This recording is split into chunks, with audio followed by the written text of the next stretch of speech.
ఆనాడు ఎన్నికలను అడ్డం పెట్టి రైతు బంధు చంద్రశేఖరరావు ఎగ్గొట్టి పారిపోతే నేను వచ్చిన వెంబడే మొదటి 3 నెలల్లోనే ఆయన ఎగగొట్టిన రైతు బంధులు 7,625 కోట్ల రూపాయలు మీ ఖాతాలో వేసి రైతులను ఆదుకున్న ప్రభుత్వం మాది.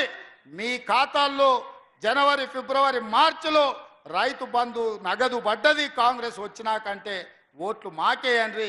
మీ ఖాతాలో రైతు బంధు పడకపోతే మీరు ఎవరికైనా ఓటు వేసుకోండి. ఇవాళ కూడా ఎకరాకు 5,000 ఒక పంటకు సంవత్సరానికి 10,000 ఆనాడు ఉండే. ఇవాళ మనము 10,000ను సంవత్సరానికి 12,000గా పెంచి రైతు భరోసా పథకం కింద రైతులను ఆదుకోవాలని ఇవాళ మీ ఖాతాలో పైసలు పడుతున్నాయి.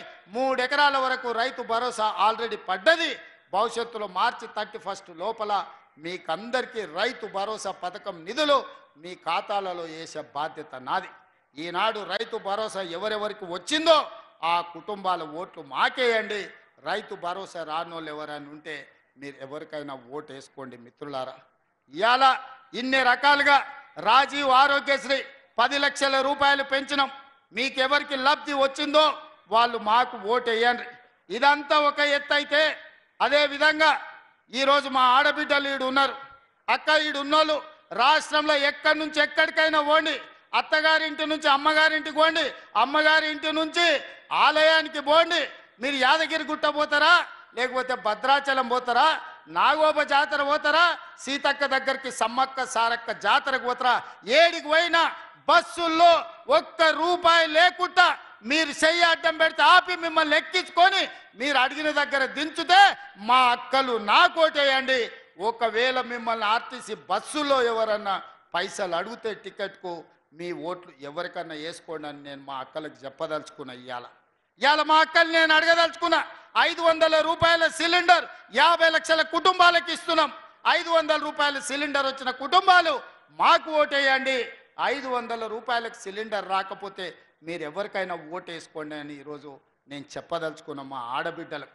200 యూనిట్లు ఇంటికి ఉచితంగా కరెంటు, వ్యవసాయానికి 24 గంటలు ఉచిత కరెంటు ఈరోజు ఎవరెవరికి వస్తుందో వాళ్ళందరూ మాకు ఓటేయండి. వ్యవసాయానికి ఉచిత కరెంటు రాకపోయినా మీ ఇంటికి 200 యూనిట్లు ఫ్రీగా ఇవ్వకపోయినా మీరు ఎవరికైనా ఓటు వేసుకోండి. ఈ 2 మేము వేస్తే మీరు మా నరేందర్ రెడ్డికి ఓటు వేయండి అని నేను అడుగుతున్నా.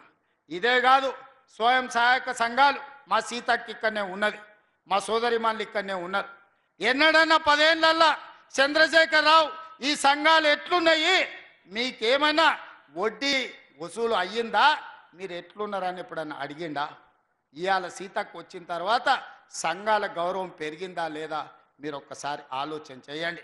ఇవాళ సంఘాల వాళ్లకు అక్కడో ఇక్కడో కాదు, ఇన్ఫోసిస్, విప్రో, హైటెక్ సిటీ పక్కన ఐటీ కంపెనీల పక్కన శిల్పారామం కానుకొని మీరు చేసిన ఉత్పత్తులు అమ్ముకోవడానికి 100 కోట్ల రూపాయల విలువ ఉండే నైట్ బజార్ను 3.5 ఎకరాల భూమిని మీకు ఇచ్చి 150 షాప్స్ మీకు అక్కడ పెట్టి మీ ఉత్పత్తులను అమ్ముకునే విధంగా ప్రపంచానికి మీ టాలెంట్ తెలిసే విధంగా నేను సీతక్క ఏర్పాటు చేసుంటే మా ఆడబిడ్డలు నరేందర్ రెడ్డికి ఓటేయండి.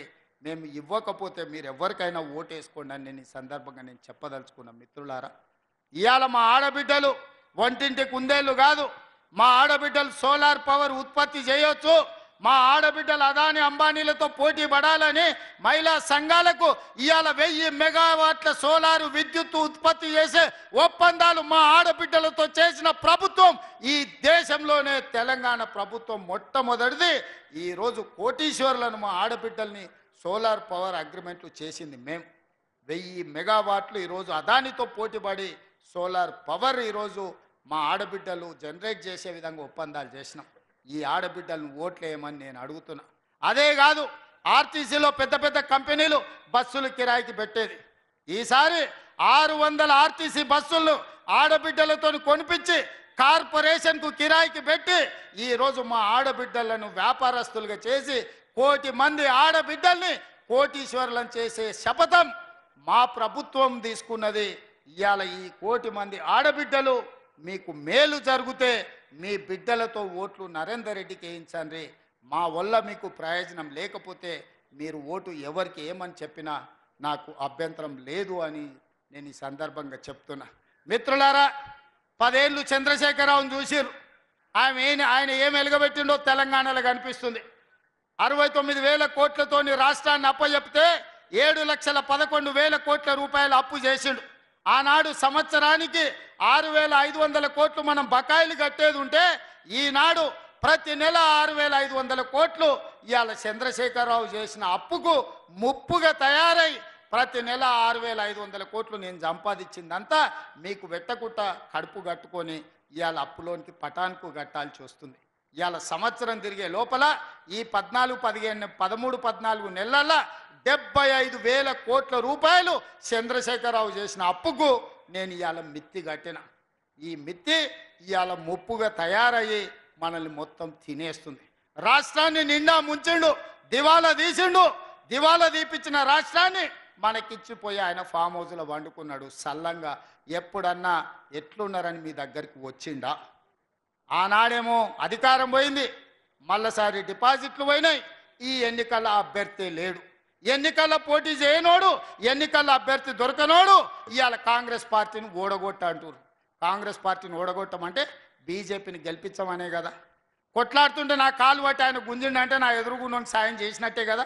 ఇవాళ కొట్లాటలా మోడీ మీద కలబడి మా రాష్ట్రానికి మెట్రో రైలు ఎందుకు ఇవ్వవు, మాకు మూసీ నది ప్రక్షాళనకు నిధులు ఎందుకు ఇవ్వవు, మాకు రీజనల్ రింగ్ రోడ్ ఎందుకు ఇవ్వవు, మా పాలమూరు రంగారెడ్డి ఎత్తిపోతలకు జాతీయ హోదా ఎందుకు ఇవ్వవు, మా సమ్మక్క సారలమ్మకు నీళ్ళు ఎందుకు కేటాయించవు, మా సీతారామ ప్రాజెక్టుకు నీళ్ళ కేటాయింపులలో ఎందుకు అన్యాయం చేస్తున్నావు అని మోడీతో నేను కొట్లాడుతుంటే చంద్రశేఖరరావు సందట్లో సడేమియలాక నా కాలు పట్టి గుంజుతున్నాడు, నా అంగి పట్టి లాగుతున్నాడు.